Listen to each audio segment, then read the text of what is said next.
안녕하세요. 오늘은 고전소설 중에 유충렬전이라는 작품을 살펴보도록 하겠습니다. 제가 댓글을 소중하게 달아주신 댓글 중에서 꼭 반영해야겠다라는 댓글 같은 경우에는 제가 다음 영상에 그거를 반영을 해드리거든요. 그래서 한 분이 고전소설을 조금 더 해주셨으면 한다는 댓글을 읽고, 그래서 이번에는 작품을 고전소설로 다시 정했습니다.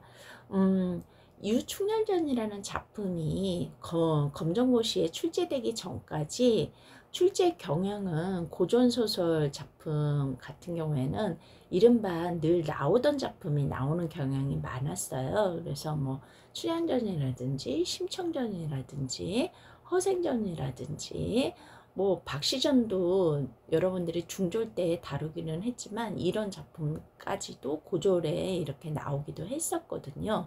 근데 이 유충렬전이라는 작품이 출제가 되면서 약간 검정고시 고전소설의 출제 경향도 조금은 변형이 되기 시작했어요. 그래서 이 작품이 수능을 공부하시는 분들은 아시겠지만 수능 출제 거기 작품으로 이렇게 강력 추천되는 작품 중에 하나거든요. 그래서 최근에 뭐 2023년도에 고2 모평에도 고2 학평에도 이렇게 나오는 경우도 있었고요. 그래서 아무튼 이 작품을 통해 가지고 검정고시에서도 수능에서 자주 나오는 작품을 좀 다뤄야 되는구나, 이것도 준비해야 되는구나 라는 것을 아마 그 당시에 검정고시 가르치는 강사분들이 한 번쯤은 느끼셨을 거라고 봅니다. 아니면 저만 느꼈을지도 모르겠고요. 그래서 이 작품을 출제 경향이 이 작품을 계기로 출제 경향이 조금 바뀌었기 때문에 특별히 이 작품을 선택해 보았습니다. 다행히 또 조금 있다가 여러분이 이렇게 문제를 살펴보시면 아시겠지만 문제는 다행히도 크게 어렵지 않았어요. 이 지문에 대한 문제는요. 고전소설에 대한 특징을 일반적으로 물어보는 문제였고요. 그리고 생소한 지문 때문에 학생들이 당황해 할까봐 늘 하던 거 있죠. 줄거리 알고 있는지 내용일치 문제 정도로 문제가 나왔었고요. 이거는 문제 풀면서 항상 나오던 유형이었으니까 그 문제 유형을 한번 살펴보도록 하고요. 고전소설 같은 경우는 여러분들이 문제 풀이를 다 하고 나서 나중을 대비해서 줄거리를 한번 쭉 이렇게 간단한 줄거리라도 이렇게 훑어보시는 거를 추천해 드립니다. 그러면 서론이 너무 길었죠? 그러면 한번 작품을 살펴보도록 하겠습니다. 여러분들이 이렇게 보시면요, 맨 끝에 보시면 작전 미상은 당연히 작가가 없다라는 거죠. 그래서 유충렬전이라는 작품입니다. 그러면 전어로 끝나면 고전소설이라는 것을 알 수 있어요. 그래서 고전소설의 특징은 조금 여러분들이 알아두시는 게 좋습니다. 이 고전소설의 특징에 대해서는 제가 다른 카테고리에서 이렇게 올려드린 게 있거든요. 그 부분을 찾으셔가지고 다시 한번 꼼꼼히 점검하시거나 아니면 여러분들이 가지고 있는 시중교재에 반드시 있을 겁니다. 고전소설의 특징에 대해서 쭉 훑어보시기 바랍니다. 그러면 이 전이라는 말 앞에 오는 이 사람 이름이 바로 주인공이 되는 겁니다. 그래서 만약에 심청전에서는 누가 주인공이에요? 심청이가 주인공이고요. 춘향전에서는 누가 주인공일까요? 춘향이가 주인공이고요. 흥부전에서는 당연히 흥부가 주인공이겠죠. 유충렬전에서는 당연히 유충렬이 주인공이 되겠습니다. 고전소설에서는요, 이러한 주인공이 굉장히 뛰어납니다. 그래서 한마디로 엄친하죠. 그런 거를 기본적으로 좀 알고 이렇게 생소한 지문을 들어가더라도 알고 들어가면 좀 마음이 편하실 거예요. 그래서 엄친아라는 게 뭐예요? 예, 잘생긴 거는 기본이고요. 그쵸? 예쁘거나 잘생긴 건 기본이고요. 똑똑한 것도 기본이죠. 하나를 가르치면 열을 아는 거죠. 그래서 똑똑한 거 기본이고요. 그 다음에 뭐 애국심도 기본적으로 깔려 있어서 나라의 충성, 그 다음에 부모에게는 효도하는 것도 기본이 되겠습니다. 그런 거 정도, 뭐 아니면 뭐 무술을 배우면 무술도 뛰어난 거는 기본이겠죠. 그 다음에 또 뭐가 있을까요? 뭐 도수를 부리면 뭐 구름 타고 다니고 막 이러겠죠. 그러면 자연스럽게 그런 경우에는 비현실적인 요소가 들어갈 거예요. 더 나아가 기한 현상이 있는 정기적 요소도 들어갈 거고요. 이런 식으로 확장해서 고전소설의 특징을 알아두시면 좋겠습니다. 자, 그러면 하나씩 들어가도록 할게요. 우선 이 지문 자체로 문제를 푼 다음에요. 6춘열 전에 작품 전체의 줄거리를 쭉 말씀드릴게요. 추가적으로요. 이때 강승상에게는 아들이 없고 다만 딸 하나만 있었다고 이야기를 하고 있습니다. 그냥 간단하게 얘기하면요. 이 강승상이라는, 승상은 이제 벼슬 이름이고요. 강희주라는 사람인데요. 이 유춘열이 어려서 이제 부모님하고 부모님이 좀 누명을 써서 고초를 겪으셨어요. 그래서 어떻게 해요? 어디 갈 데가 없는 이 유춘열을 데려다가 키운 사람이거든요. 그래서 이 사람에게는 아들은 없고 딸 하나만 있었어요. 그랬더니 부인 소씨가 딸 아이를 낳을 때요. 이제 태몽이죠, 일종의. 한 소녀가 오색 구름을 타고 내려와서 이 소씨에게 말하는 거죠. 자, 여기에서 보면 오색 구름 타고 내려왔다. 이것도 기이한 현상이잖아요. 고전소설의 특징이 정기성, 이제 비현실적인 요소가 보이기도 하네요. 소녀는요, 옥황의 선녀이온데, 그러니까 뭐예요? 옥황상제의 선녀라는 거죠. 특별한 사람이 아니네요. 태몽에서조차도요. 뭐예요? 자미연 대장성과 연변을 맺고 있었는데, 이 자미연 대장성은요, 이 유충렬이요, 천상계에 있었을 때, 그러니까 하늘계에 있었을 때의 이름이에요. 이 유충렬도 이제 하늘에서 쫓겨난 사람이거든요. 좀 거기 누명을 쓰고 쫓겨났죠. 그래서 연분을 맺고 있었는데, 그러면 하늘에서부터 연분이 있었던 사람들이네요.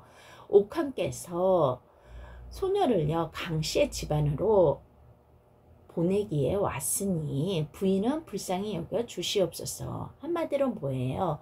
이런 거를 이제 어려운 말로 적강 모티프라고 하거든요. 그래서 이렇게 뭐예요? 하늘에서 인간 세계로 이제 내려온다라는 그런 레파토리가 있어요. 고전소설 중에서요. 즉 뭐예요? 천상에서 이미 육춘열하고 그 다음에 강희주의 딸은 서로 인연이 있음을 이렇게 암시하고 있습니다. 하고는 부인이 혼미한 중에 딸 아이를 낳으니 용모가요, 비범하고 거동이 단정하였다. 한마디로 뭐예요? 엄친딸이네요. 시 짓기와 글쓰기를 잘하고요. 모르는 음률이 없고요. 여자 가운데는 군자고요. 총명하기는 뭐 짝을 이룰 만한 사람이 없었대요. 한마디로 이런 거를 뭐라고 한다고요? 엄친아, 엄친딸. 그걸 어려운 말로 제자 가인이라고 합니다. 아름다운 사람, 재주가 많은 사람. 그래서 고전소설의 특징 중에 하나죠. 이런 식으로 주인공이나 주인공하고 관련 있는 사람들이, 뛰어난 사람들이 좀 많아요. 그러면서 부모가 사랑하여 사익감을 쉽게 고르지 못하고 염려하였는데, 얼마나 이렇게 엄친딸인데 엄친딸인데 그 딸이 자기네 딸이에요. 그냥 얼마나 소중하겠어요. 그래서 아무나하고 결혼시키지 못하겠는 거예요. 근데 천만 다행히로 충녀를 데려와다가 외당에 거적해 하고 자식까지 길러냈잖아요. 근데 이렇게 자식까지 키워내 보니까 충렬이 보통이 아니거든요. 얘는 엄친하거든요. 그래서 어떻게 해요? 충렬의 고귀한 상은 이루 말로 표현할 정도로 어려웠다. 욕심나는 이제 사윗감이죠.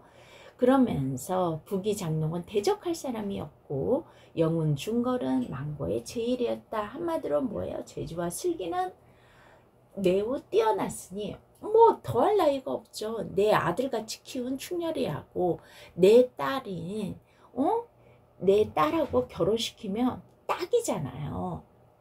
그래서 유충렬하고 본인의 딸하고 이제 결혼시키기로 결심을 합니다. 그리고 이제 중략이 되었죠. 승상이 밖에 나와 충렬의 손을 잡고 내가 결혼과 관련해서 너에게 할 말이 있어. 내가 늙은 말년에 오로지 딸 하나를 두었는데 지금 보니까 너와 하늘이 정해준 배필임이 분명해. 한마디로 뭐예요? 천생연분이라는 거죠. 이제 백년고락을 너에게 부탁할게. 한마디로 뭐예요? 자신의 딸과 혼인해달라는 거겠죠. 백년고락이라는 것은 긴 세월 동안의 괴로움과 즐거움을 말합니다. 하시는데 충렬이요. 무릎을 꿇고 앉아서 눈물을 흘리며 여쭈어요. 저 소자의 목숨을 구해주시고요. 슬하에 두고자 하시니 사이로 삼고자 하시니 감사하기가 이를 데 없습니다. 다만 제가요 가슴속에 통탄할 일이 사무쳐 있어요. 소자가 복이 없어 양친의 생사를 모른 채 결혼하여 아내를 얻는 것은 자식으로서 할 도리가 아닙니다. 지금 내 부모의 소식, 내 부모가 살아있는지 죽어있는지 그 소식조차도 모르고 있는 상태에서 부모도 모르는 상태에서 결혼을 하는 것은 뭐예요? 효가 아닌 것 같습니다. 이것이 한스러울 뿐입니다. 이렇게 이야기를 하고 있죠.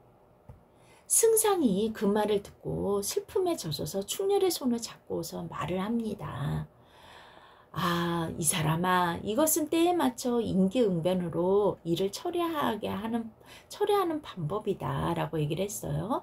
무슨 말일까요? 지금 결혼하는 게 딱이다. 너희 집 시조 공도 일찍 부모를 여의고 장씨 가문에 장가가서 어진 임금을 만나서 개국 공신이 되었다.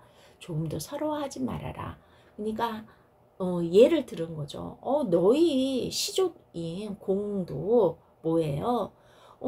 그때 부모를 여의고 장씨 가문에 가가지고 임금한테 충성하고 그래서 개국공신 한마디로요 나라 세울 때에 큰 공이 있는 신하가 되었다. 그러니까 너도 마찬가지이지 않냐 하시고 마찬가지니까 거기 이 시기를 놓치지 말라 이렇게 얘기를 한 거죠. 하시고 즉시 좋은 날을 택해서 혼례를 치렀어요. 너무 놓치기 싫었나 봐요. 그래서 아름다운 신랑과 신부의 모습은 마치 하늘에서 죄를 짓고 인간 세상에 내려온 신선이 분명하였다. 이거는 유충렬과 강순상의 딸이 천상에서 내려온 인물이라는 것을 다시 한번 강조한 게 되겠죠. 자, 그러면 문제를 먼저 풀고 이 유충렬전에 대해서 조금 더 설명드리겠습니다. 18번으로 가겠습니다.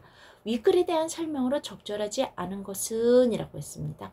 네, 제자 가인의 인물이 소개되고 있다. 네, 재능은 뛰어나고요. 아름다운 외모를 가지고 있는 사람. 고전소설의 특징이잖아요. 이거는 맞죠. 않는 거 찾으니까요. 2번, 사건이 전개되는 과정에서 서술자가 바뀌고 있다. 고전소설의 특징 중에 하나가 뭐예요? 여러분들이 공부하시면 아시겠지만 서술자가 인물들의 마음 하나하나를 다 알고 있습니다. 강선상의 마음, 지금 유충렬의 마음 다 알고 있거든요. 마치 전지전능한 신처럼요.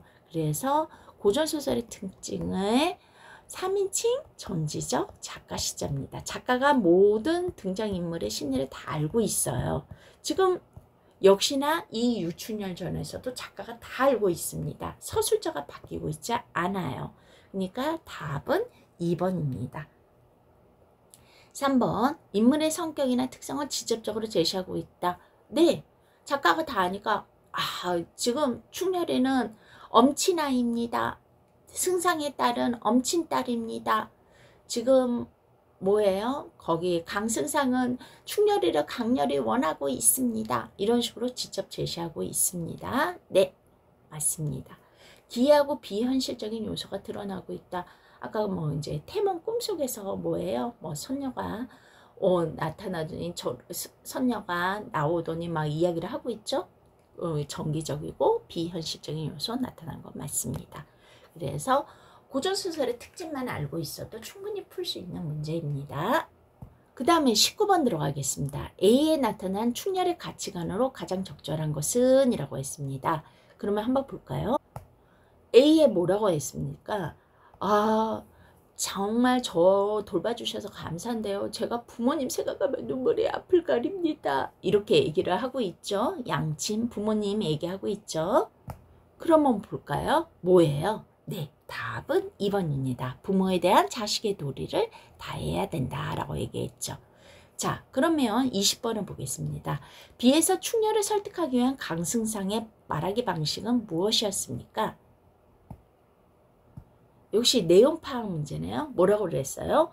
너희 집 시조 공을 예를 들어볼까? 그 사람도 부모님이 여유였는데 장씨 가문에 장가가서 개국공신되었잖아. 이렇게 얘기하고 있죠. 자, 어떤 거가 될까요? 자신의 충렬의 조상에 대한 과거의 사례를 들고 있으니까 답은 3번입니다.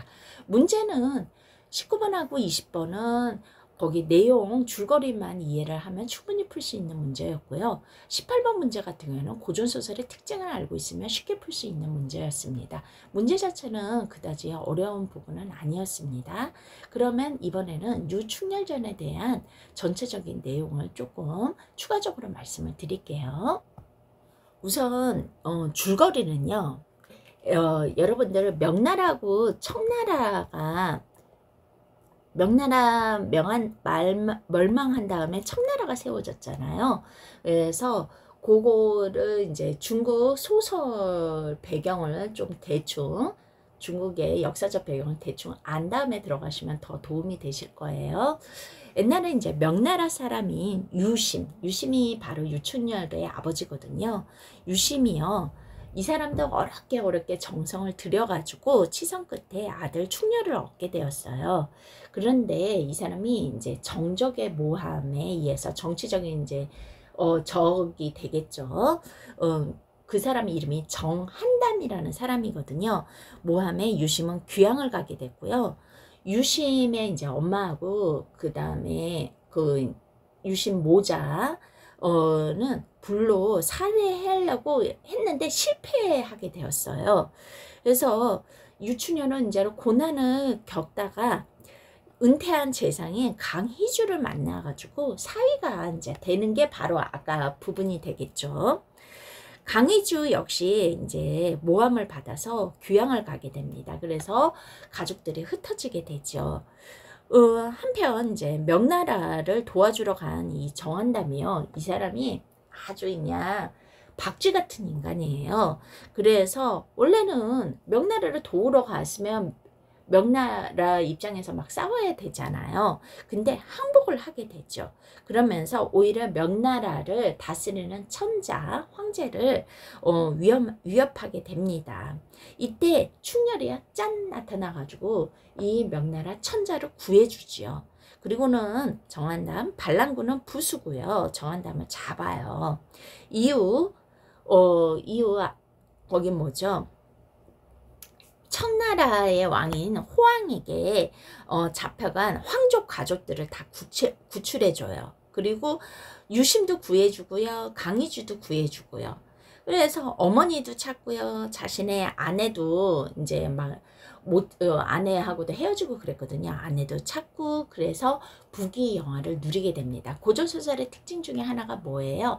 행복한 결말이잖아요. 해피엔딩으로 끝나게 됩니다. 당시 유충렬전의 이제 배경을 살펴보자고요. 이 글의 시간적 공간적 배경은 명나라 영종 연간의 중국 대륙을 배경으로 하고 있는데요.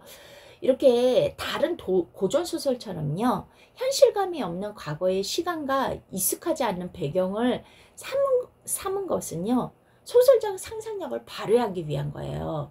그래서 당시에 이제 조선시대에는 아무래도 유교 국가였잖아요. 그런데 이렇게 중국을 배경으로 이렇게 하다 보면 거기에서 조선시대를 배경으로 했을 때 못 말하는 거를 막 말할 수가 있거든요. 그러니까 작가적 상상력이 아주 뛰어나게 되죠. 그래서 물론 이제 북이 영화를 누리고 입신양명을 한다라는 유교 사상도 보여지지만요. 뭐 무에 연마하는 가정이라든지 뭐 유충렬의 출생과 구출 과정이라든지 이런 거를 통해서 불교 사상도 보여주고 있죠. 왜냐면 조선시대에는 불교가 거기 뭐죠? 업불 정책으로 해가지고 뭐예요? 표면적으로는 불교를 좀 억누르는 면이 없지 않아 있었잖아요. 그리고 이거 뭐 전쟁 소설도 전쟁이라는 배경도 있고 그 다음에 영웅 유충년이라는 영웅도 있으니까 군단 소설 위자 영웅 소설이고요. 또 이제 하늘에서 내려왔으니까 적강 소설도 적강 소설이라고 할 수도 있는 거죠. 그리고 영웅 소설의 전형적인 모습을 보여주고 있습니다. 그리고 천상계와 지상계라는 두 가지 공간이 거기에 공간이 나타나기도 하고 있고요.